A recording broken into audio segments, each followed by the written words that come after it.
one year I did, and it was like 90, so this is when Biggie and Pac was beefing. And I did Rochester, New York. And I'm DJing, I'm playing Mad Biggie, everybody going crazy.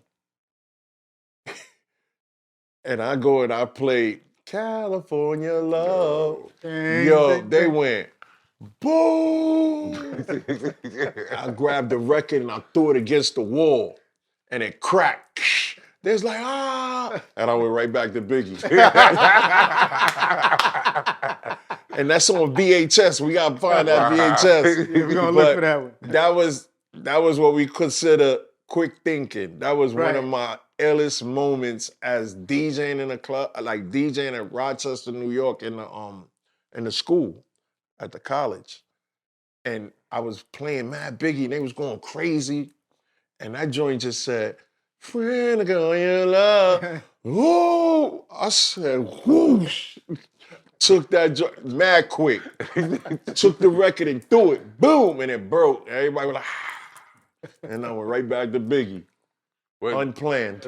Now that we break that up, that was a terrible, traumatic time for all of us. That what happened with those two. Yeah, definitely bad timing. But I didn't even think so much of it that anybody would have been upset. You know what I mean? Like, I didn't know that the East Coast was so hard on that. The streets was. You know what I mean? Like, because regardless, they both was dope rappers, but I didn't know like people were really like the streets. They was against that. The streets, yeah. And this was college. This was a college party. Yeah. You expect that in a club or something, like, you know, they somebody gonna be like, yo, come on, what you doing playing pop? They imitate. You know what I mean? But it's crazy to see that at a college party and they yell boo, like boo, like that boo hurt. Like I was like, yo, you know what I mean? Like I ain't know what to do. I just was like, he said that boo hurt. That boo hurt. Like I've never been booed. Right. I've never been booed. Like, I mean, never. No artist I ever been with ever been booed. Thank God. Like, I've never been booed. That day, I got booed for that California love. You made up for it. But I took that joint off and flung it against the wall. The wall was way high. I said, woof, that's just like crack. And I left it right there. And I went right back to Biggie. And they was like, yeah. That was it. It was very sad because for whatever reasons that was made to appear to be, if it would have stayed a rivalry that was personal, you know, I don't think people would have took to that, but they made it an East Coast, West Coast. They made it an East Coast, West Coast. It made it seem like one was less than the other. Exactly. And that's what made it bad. And yeah, in New York, this wasn't. Biggie at the time was like, he was almost like a hero for New York. He was a hero. Yeah, you know, he was the answer. And Pac was the hero for LA. Yeah, and it was like West Coast. You know, we didn't want to get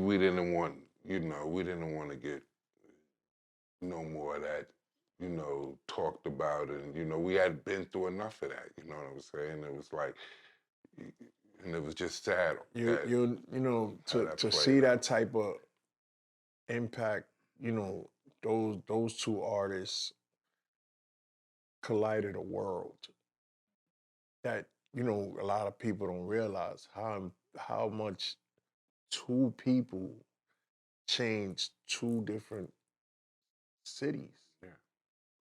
You know what I mean? And the world, because you got to figure out how many people on top of that was so much Pac and so much Biggie throughout the world. Were you traveling from coast to coast during that time? Yeah. Can you describe like the energy that you felt between the East and the West? Well, the West, I didn't really have a problem. As a DJ, from a DJ. Yeah, but I mean, for me, after all that, when I went to the West, it was already settled. It wasn't as bad as it was when it was on the East at the time when it was in the heat. You know what I mean? By that time, I knew not to play certain things in the West Coast that you couldn't play. You couldn't really play Biggie like that. You know what I mean? At that time, I was alcoholics and I was in that lane. I was Mac 10 and I knew what I had to do with that. but I was just streak about that. But you know, it was a time though.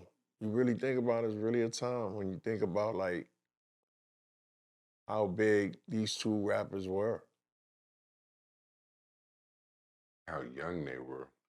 Yeah. I think about their age. Glad that I didn't have to fall victim, you know, for some of the things that I was doing at 24, 25. Because now that we get to the age that we are now, we can look back in and see babies. You know what I'm saying? I, you know, didn't get a chance to, They didn't get to you know, live. exactly, They didn't get fully to live. make that, you know, The development. transition of being able to say, I seen my kids grow up, Yeah. you know, being around my moms or, you know, things like that. Like, it's a lot of misfortune with that. But it also grounded hip hop because you figure it caused a lot of unity after that between a lot of other rappers in that era.